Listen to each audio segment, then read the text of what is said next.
panguva inoyi pane marumors ari kungoonekwa kunzi VP Costa Nochwenga vari pama1, especially his loyalist. We have heard the issue yeKosta Nyaatwe family tichiona kuti his sons-in-laws and the likes, they are being attacked. Even my businesses avo, they are being closed and being shuttered nokuda kwekusapota VP Costa Nochwenga. Saka pana mashoko mamwe ari kubuda achitaurwa nemacritics agara anozikamwa at the ruling party ZANU-PF county, another faction iri against the 2030 plan yana majara jaros vanoonekwa vanozviita mageza lieutenants. Panguva ine vanobuda vachitsanangura pamusoro pe-these fresh attacks ari kuonekwa ari kuenda kuna masupporters kana kuti kuna general. Tisarambira mashoko amunanyorwa panguva ino ndobva subscribe or like on the bell icon. Tipinda paendo yamajara jaros sezvamuri kuona izvo anoposta that picture oti gore regudo sezvamuri kuona izvo.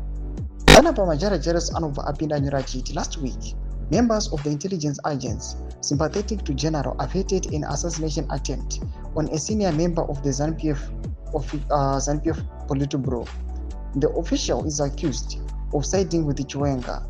One member of the CIO involved in the plot is fled to Mozambique. Ndo mashoko anobuda achinobva pana majara jaros avari kuuya panguva inai vachitaura vachitsanangura aiwa zvinhu zviri kusanganikwa nazvo nemaloyalists ari kusapota VP Costa Nochwenga.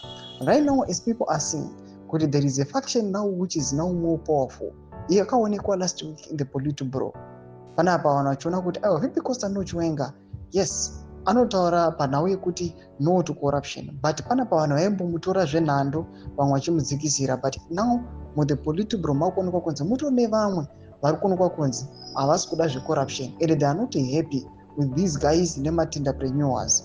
And now kuri kuonekwa kunzi these allies who are trying to ally with VP Costa Nochwenga vari kufesa ma-attacks. Mbutidzai mafungiro enyu moti kudii pamusoro pechitiko ichi. Ndakomesa section medu mutidze mafungiro enyu, so subscribe or like pamwe chete on the bell icon.